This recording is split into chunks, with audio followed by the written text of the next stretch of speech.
Hello and welcome back. Today we're talking about linear maps. This is the third part of the linear algebra series. I understand the previous two videos were very long, so I'm going to move to shorter form content for probably all of my videos, but at least the rest of the linear algebra series. Let's get into it.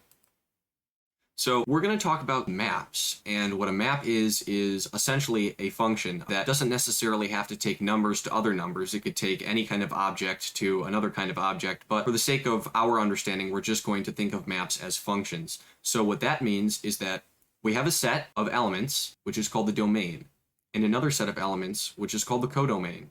And a map or a function associates to every element of the domain an element of the codomain, exactly one. No less and no more. So if this is a map or a function defined for this domain, then every element of this set is going to have associated with it one and only one element of this set. Okay, so here are some examples. The first one is a map called F, which goes from R to R. This notation suggests that the domain is this set R, which, if you recall, is the set of all real numbers, and the codomain is also the set of all real numbers. So you'll remember from the first example that I showed on the first slide that not every member of the codomain has to be mapped to, but the codomain has to contain the set of all elements that are mapped to from the domain. So that's why we have this concept of the range of a function versus the codomain of the function, and we'll talk about that more later in the video. But a perfect example of this is the function or the map f of x equals x squared. So this is of course a function because if I square any real number, I'm going to get one and only one real number out of that. So we know that every input is associated with exactly one output, and it's defined for the real numbers. But the codomain, which is also the set of all real numbers, and you might think of that as the y-axis of a graph with a parabola, the codomain is all real numbers, but the range, that is the set within the codomain of all of the elements of this set of real numbers that are actually mapped to, that I can actually get by squaring these inputs, which is what the map is doing, is just real numbers greater than or equal to 0.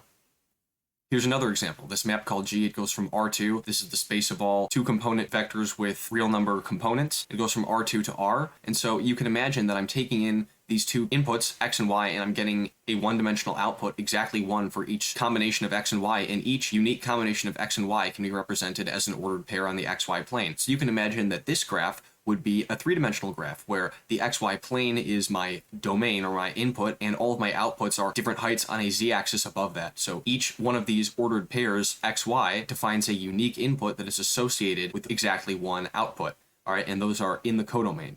Here's another map called H, which goes from R2 to R2, and you'll recall, hopefully from the first video, and if not, then anticipate a video coming soon about this exact topic, a map called H, which is represented by this matrix. So matrices represent a special kind of map called a linear transformation, and if this goes from R2 to R2, and every vector in R2 is associated with exactly one other vector in R2 that it's taken to by this linear transformation, then you can imagine that this matrix here represents taking all the vectors in space and shifting them or changing them in some way. Maybe they're being rotated, maybe they're being scaled. In this case, if you remember the concepts we discussed in the first video, this transformation actually scales all of the vectors by a factor of 2 in the horizontal direction and by a factor of 3 in the vertical direction. And so you can imagine every vector being taken to its output, which is just scaled by a factor of 2 horizontally and scaled by a factor of 3 vertically. And finally, we have this map. This is the projection map, so it goes from R3 to R2, and we imagine projecting some vector in R3, xyz, down onto the yz plane, and that's why the image of this vector under the transformation, which is what we refer to when we're talking about the result that we get for a given input. So the image of some vector xyz is going to be the result of the transformation p of this vector xyz, and that image is yz. And you can imagine that many vectors xyz are taken to yz because all they have to have in common are their y and z components to be mapped to the same output. Their x components can vary, but that's fine because many inputs, many members of the domain can be associated with the same member of the codomain as long as one member of the domain is not associated with many members of the codomain. So now I'm going to talk about a special subset of maps called linear maps. If I have a map called H, which goes from a domain V to a codomain W, then it's a linear map if it abides by the following two conditions. The first is the preservation of addition, which says that if I apply the map H to the sum of two vectors v1 and v2, which are members of V, the domain, well, that's the same thing as evaluating H for v1 and v2 separately, and then taking the sum of that. Similarly, we have the preservation of scalar multiplication, that if I apply h to a scalar s times an input vector v, that's the same thing as first taking h of that input vector v and then multiplying it by the scalar. Think of, for example, lines through the origin that you studied in high school. So if you have an equation in the xy plane of the form y equals k times x, then that function, because that is a function, is an example of a linear map. If I sum two x values and then find out where they lie on the line, that is the same value that I would get as finding out where two x values separately lie on the line and then adding those two values together. Here's another interesting fact about linear maps. If L is a linear map, then L of 0 equals 0. In other words, all linear maps map the 0 vector in the domain to the 0 vector in the codomain. Let's understand why this is true. So if I have a linear map L and I apply it to vector 0, then let's just assume that I get some codomain vector W out of that. I don't know what it is. It could be the 0 vector, it could be something else, but it is some vector that exists. This means that by preservation of scalar multiplication, if I apply L to the 0 vector scaled, that's the same thing as first applying L to the 0 vector and then scaling that. But L applied to the 0 vector is W. So really what I'm saying is that L applied to the 0 vector times some scalar is the same thing as getting my output vector W times that scalar. But what's interesting about the 0 vector is that when I scale it by anything, I'm just going to get the 0 vector for any scalar. And so, as a result, if I scale the 0 vector by anything and then apply the transformation to it, I apply L to it, my codomain vector, W, shouldn't be scaled by anything. In other words, 0 is scaled by the scalar, and so its output is scaled by the scalar, but since 0 doesn't actually increase when I multiply it by anything, neither should the output, because there's that linear relationship. And so, as a result, if I input 0, then what I get, what the output should be some vector that when multiplied by a scalar is just itself. That's exactly the 0 vector. It's only the 0 vector. So W has to equal 0. So now let's look at some examples. So here's a linear map P. This is the same projection map that I showed earlier. It also happens to be not just a map, but a linear map. It goes from R3 to R2 like so. Okay, and we're just going to verify both of those conditions. So this is the first one. This is the preservation of addition. So if I apply P to the sum of two vectors in R3, x1, y1, z1, and x2, y2, z2, that's the same thing as applying P to the vector which is the sum of these two, which is x1 plus x2, y1 plus y2, z1 plus z2. And since this is the projection map onto the yz plane, the result of this is just going to be taking the y and z components of this vector inside here. So that's y1 plus y2 and z1 plus z2. And of course, I can split this vector into the sum of two, which is y1 z1 plus y2 z2, and these two vectors are exactly the results of applying the projection map to these two vectors that we started with individually. The projection map on x1, y1, z1 onto the yz plane is y1, z1, and that's what we have here. And onto x2, y2, z2, it's just y2, z2, and that's what we have here. So that is the preservation of addition. Pretty straightforward. It might have been evident beforehand, but this is how you would verify something like this if you were asked to prove that a map is a linear map. And here's the preservation of scalar multiplication. So P applied to S times this vector xyz is the same thing as P applied to the vector where this scalar is distributed to all of the components. And now I project it onto the yz plane, so I just have sy and sz. And now I can factor that s out from both of the components, so it's s times yz, but yz is exactly what we get when we project the vector xyz onto the yz plane, and so that's the preservation of scalar multiplication, and this is how you would go about showing that a map is a homomorphism. Here's another example. I have that same map from earlier, that same linear transformation represented by the matrix. This is also a linear map. Okay, and just to be clear about what this does, if I have a vector xy, then what I have here is x corresponds to the unit basis vector in the x direction, which is called I hat, and y corresponds to the unit basis vector in the y direction, which is called j hat. And so if I have some vector xy, it's x many of I hat plus y many of j hat, where I hat is 1, 0, and j hat is 0, 1. And when I apply the transformation described by this matrix to any vector xy, it's going to be 2 times I hat plus 3 times j hat for all of space. So in other words, what I'm saying is that when I apply this transformation to all of the vectors in R2, what happens is horizontally, space gets scaled up by a factor of 2 along the x and 3 along the y. And what effect that has is that any vector xy gets mapped to 2x, 3y. So let's verify preservation under addition. So h applied to x1, y1 plus x2, y2 is the same thing as h applied to the vector, which is the sum of both of those. And if I apply h to that vector, it's just going to be 2 times the x component and 3 times the y component. And now I can vector out 2 and 3 and then split the vector x1, x2, and y1, y2 into 2 vectors, which would be x1, x2, and x1, y1, and x2, y2. This should be a y1. Okay, and then when I multiply both of those vectors, their x and y components, by 2 and 3, I get these 2 vectors here. And these are exactly the results of applying the transformation h to the vectors x1, y1, and x2, y2. Pretty straightforward.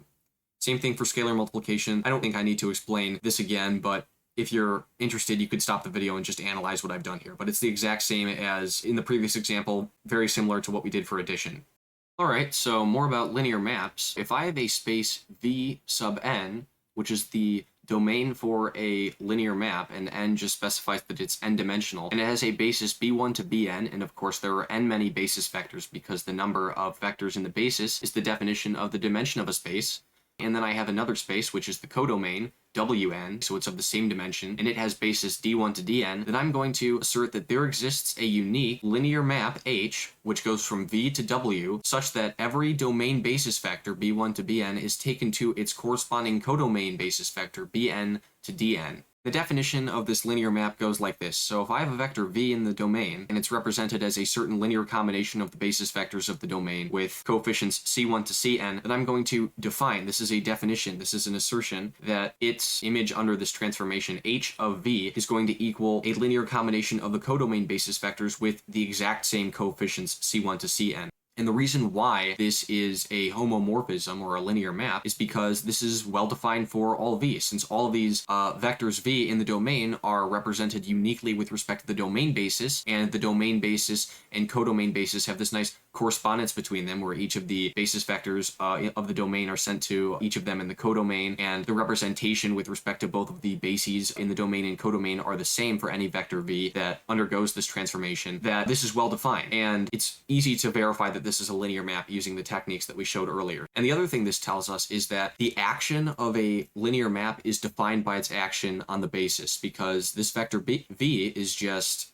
a linear combination of the basis vectors. And if I know what h does to the basis vectors, then I know what it does to any other vector in the domain, because it's just a linear combination of the basis vectors of the domain.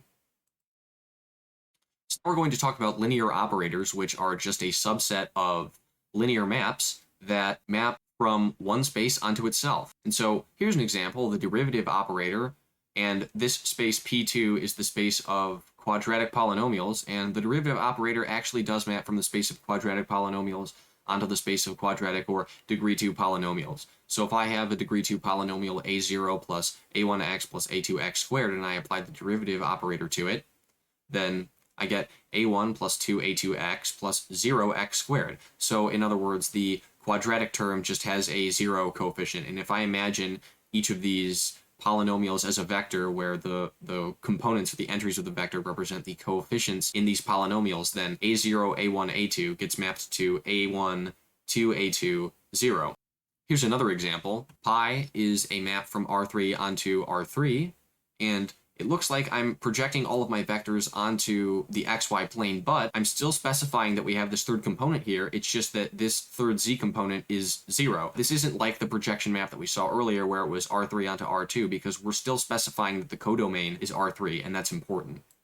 The reason why that's important is because of something called the range space, and we're also going to subsequently talk about the null space, which is related. So if I have a linear map H that goes from V to W, then the range space of H is equal to the set of all of h of v, that is the image of vectors v from the domain that are in the codomain. So in other words, it's the set of all vectors of the codomain that are mapped to by vectors of the domain, v to w. Here's an example. So again, the derivative operator. Now we're actually going from the space of third degree polynomials to the space of third degree polynomials. And the range space of this derivative operator is c1, c2x plus c3x squared. Because even though we're talking about the space of third degree polynomials, the derivative always eliminates effectively the highest degree term. And so as a result, we can only get polynomials that are at their highest degree quadratic. Null space is very similar. So if I have, again, the same map H from V to W, then the null space of H is the set of all vectors V in the domain V such that H of V equals 0. Or in other words, it's the set of all vectors of the domain that are mapped to 0. The image of all of the vectors in the null space, and only the vectors in the null space, is the 0 vector in the codomain W. So that's what this subscript W means. So in this example of the derivative operator on P3, the null space is the set of all cubic polynomials where the linear, quadratic, and cubic terms all have coefficients of 0, because the cubic term will go to a quadratic term, the quadratic term will go to a linear term, and the linear term will go to a constant term. The constant term will be eliminated, so it really doesn't matter what it is. What will yield 0? Naturally, the derivative of a constant is equal to 0.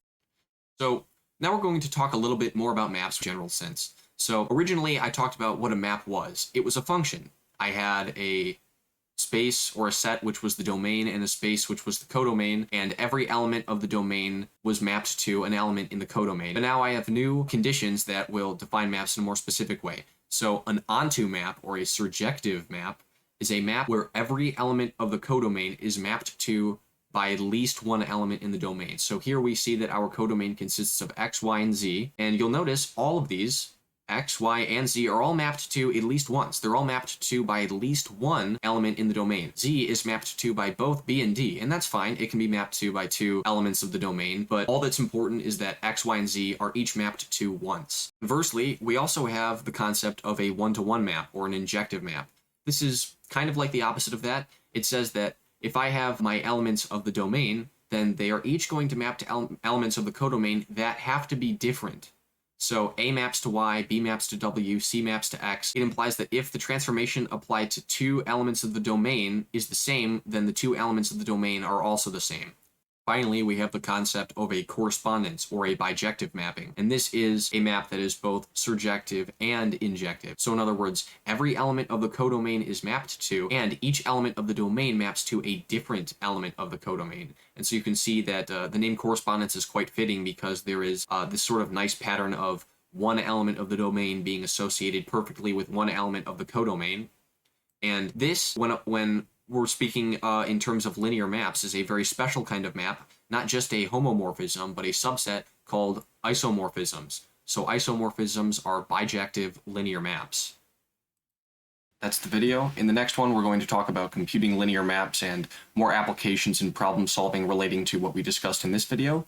Thanks for watching, and I'll see you in the next one.